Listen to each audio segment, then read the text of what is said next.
Good afternoon everyone.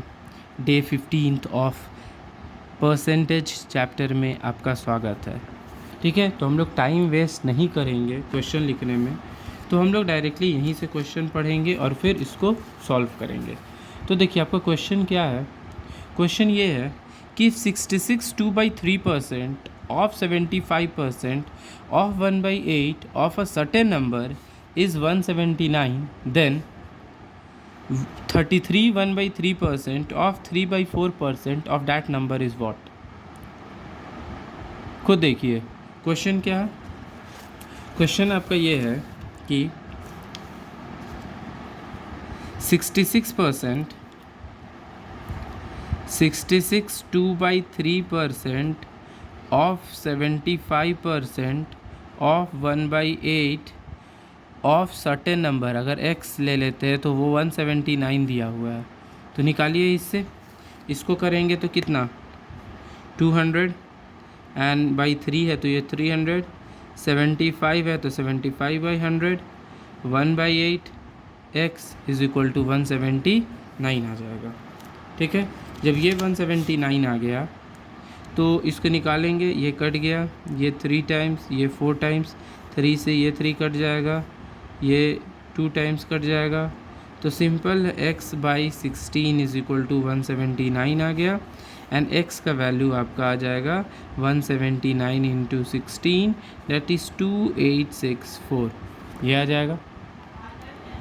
और इसका निकालना क्या है, निकालना है आपका 33 1/3% ऑफ 3/4 ऑफ यही नंबर ऑफ ये x। तो 33 1/3 का मतलब कितना 100/300 ऑफ 3/4 ऑफ x का वैल्यू इतना आ चुका है। ठीक है, अगर हम मल्टीप्लाई नहीं करते हैं तो इसको ऐसे लिख दीजिए, इसका वैल्यू निकालना है। ये से ये कट गया, 3 से 3 कट गया, 4 टाइम्स में कट गया। ठीक है, दैट इज़ 700 कितना आ गया 16। ठीक है, तो आप ऐसे भी इसको डायरेक्टली बना सकते हैं। तो प्लीज़ अगर नहीं समझ में आ रहा हो तो प्लीज़ एक बार बोलिएगा, हम वैसे पुराना बताते थे, क्वेश्चन लिखकर वैसे ही बताएंगे। ठीक है, बट ये आपका टाइम सेविंग है। आप क्वेश्चंस लिख सकते हो, देख सकते हो, और आप पॉज कर भी उसको बना सकते हो। चलिए नेक्स्ट क्वेश्चन देखिए। नेक्स्ट क्वेश्चन आपका ये है कि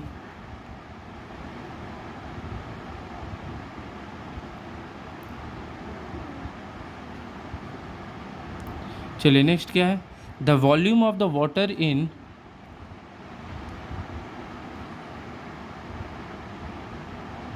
सॉरी यहाँ पर ये नहीं हो पा रहा अच्छे से जूम। चलिए ये देखिए, the volume of a water in 2 tanks A and B is in the ratio 6:5। मतलब 2 टैंक में जो वाटर का वॉल्यूम है वो 6:5 है। The volume of water in tank A is increase by 30%, by what should be the volume of water in tank be increase so that the tank have same volume. मतलब question आपका ये है कि volume of tank ए जो है, ठीक है, वो और वॉल्यूम ऑफ टैंक बी जो है वो दोनों सेम है, और ये 6:5 में दिया हुआ है। मतलब ये अगर 6 है तो ये 5 लीटर भरा हुआ है। अब क्वेश्चन है कि volume of tank A is increase by 30%। ये जब 30% बढ़ा दिया गया तो 130/100 हो जाएगा। तो क्वेश्चन है कि इसको कितना बढ़ाया जाए।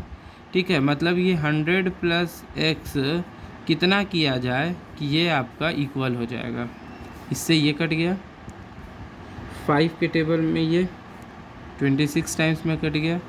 इसको मल्टीप्लाई करेंगे तो मेरा आ जाएगा 156 इज़ इक्वल टू 100 + x। तो x का वैल्यू कितना आ जाएगा 56%। मतलब इसको 56% अगर हम बढ़ा दें तो मेरा दोनों का जो टैंक ए है और टैंक बी है, दोनों का जो वॉल्यूम है वो मेरा क्या आ जाएगा, सेम आ जाएगा।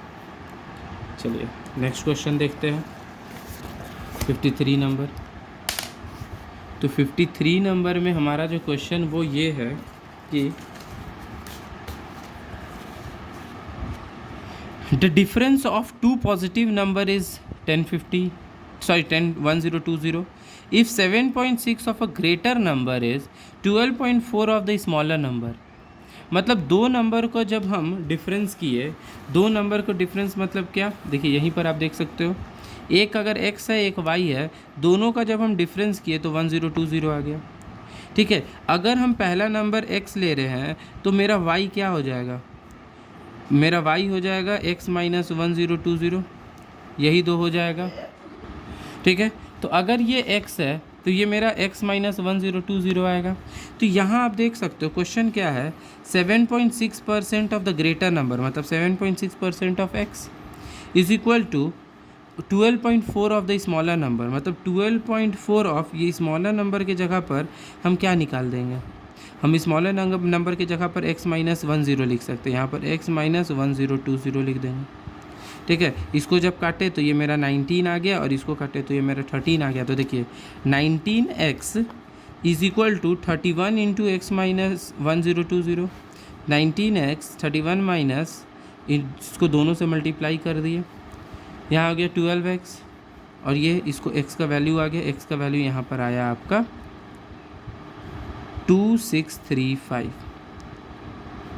ठीक है, फिर यहाँ पर हम पुट कर कर y का वैल्यू निकाल देंगे, और दोनों का सम पूछ रहा है तो दोनों का सम इतना आ गया।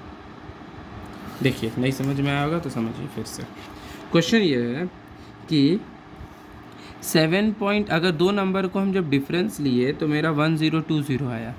ठीक है, अगर पहला नंबर मेरा x था तो दूसरा नंबर मेरा क्या हो जाएगा, x माइनस 1020 आएगा।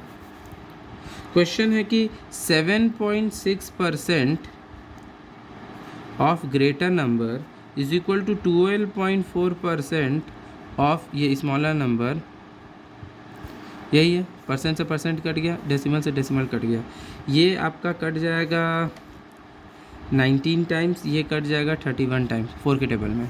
तो देखिए 19x is equal to 31 into x minus 1020, ये 19x रहा, ये मल्टीप्लाई होगा तो 31x माइनस 31 इंटू 1020, ये इधर और ये इधर आ जाएगा, तो 31 इंटू 1020 इज इक्वल टू, दोनों को माइनस कर दीजिए तो आपका आ जाएगा 12x। ठीक है, तो अब इसको इधर ले आइए, x is equal to 31 into 1020 divided by 12। ठीक है, तो ये डायरेक्टली कट जाएगा आपका 85 टाइम्स में, मल्टीप्लाई कर दीजिए, ये x का वैल्यू आया। अब इसमें जब आप पुट कीजिएगा y is equal to 2635 minus 1020, तो ये आ जाएगा 1615। अब x प्लस y का वैल्यू निकालना है, सम ही निकालना था ना, तो 2635 plus 1615 which is equal to 4250, आपका यही आंसर हो जाएगा। समझ में आया, ये सब क्वेश्चन इजी है, बस थोड़ा सा आपका वो प्रॉब्लम है। चलिए नेक्स्ट क्वेश्चन देखिए। नेक्स्ट है सेम वही, the sum of two number is 520 if the bigger number is decrease by 4% and the smaller number is increase by 12%। देखिए सम ऑफ टू नंबर है 550, यही देखिए सम ऑफ टू नंबर है मेरा 550, अगर एक मेरा x हो जाएगा तो y मेरा हो जाएगा 520 माइनस एक्स, ये हम लोग one terms linear equation in one terms के फॉर्म में सॉल्व करेंगे। क्वेश्चन क्या है, क्वेश्चन ये है कि if the bigger number is decrease by 4% and smaller number is increase by 12%, bigger number जो है x इसको डिक्रीज़ कर दिए 4% से, तो डिक्रीज़ हो गया, और जो स्मॉलर नंबर है इसको 12% से इंक्रीज़ कर दिए। ठीक है, ये 12% से इंक्रीज़ हो गया, अब दोनों इक्वल है, परसेंट से परसेंट कट गया, ये आपका कट जाएगा 6 टाइम्स में, ये कट जाएगा 7 टाइम्स में। अब ये हो जाएगा 6x is equal to 7 into 520 minus 7x, इधर आ जाएगा तो हो जाएगा 13x is equal to 7 into 520, x का वैल्यू हो जाएगा 7 इंटू 520 बाई 13, दैट इज़ 40। दोनों का सम निकालना था या स्मॉलर नंबर निकालना है, तो ये तो मेरा एक नंबर निकला, तो स्मॉलर निकाल दीजिए। 520 में से 280 को जब माइनस करेंगे तो आपका आ जाएगा 240, यही आपका, आप देख लीजिए दोनों में छोटा कौन है, यही आपका आंसर हो जाएगा। ओके, सो इसका लास्ट क्वेश्चन है, ये करके फिर हम लोग कल दूसरा वो स्टार्ट करेंगे type. If the house pay tax paid before the due date 1 gets reduction of 12%। अगर ड्यू डेट से पहले कोई टैक्स भर देगा तो उसको 12% का रिडक्शन होगा, ठीक है, on the amount of the bill. By paying the tax before the due date a person got reduction of 2100। मतलब अगर ड्यू डेट से वो पहले भरता तो 12% होता, और वो 12% कितना के बराबर आया, 2100 के बराबर आया। तो देखिए अगर हम लेते हैं टोटल मनी पे करने का x, तो 12% ऑफ ये 2100 आ गया, मतलब 1750 रुपया वो टोटल मनी उसको पे करना था। x का वैल्यू आप निकाल दोगे ना कट करके, तो इतना उसको टोटल मनी पे करना था। ये बिल नहीं आया, मतलब ये टोटल पे नहीं किया है, ये टोटल मनी जो बिल आया था वो था, ये बिल अमाउंट आया था, ये बिल अमाउंट आया। अब खुद देखिए ये बिल अमाउंट में से अगर आप 2100 जो उसको डिस्काउंट है, रिडक्शन था, उसको माइनस कर देंगे तो यही मनी इतना वो पे करेगा एज अ टैक्स। ठीक है, समझ में आया? तो आज यहीं तक रखते हैं, इसको प्रैक्टिस कीजिएगा, हम लोग कल आगे और करेंगे। तो प्लीज़ अगर आप चाहते हो कि हम क्वेश्चन लिख कर अच्छे से पढ़ाएं तो वो भी कर सकते हैं। प्लीज़ अगर प्रॉब्लम होगा तो कमेंट सेक्शन में आप इसको बोल सकते हैं। Thank you.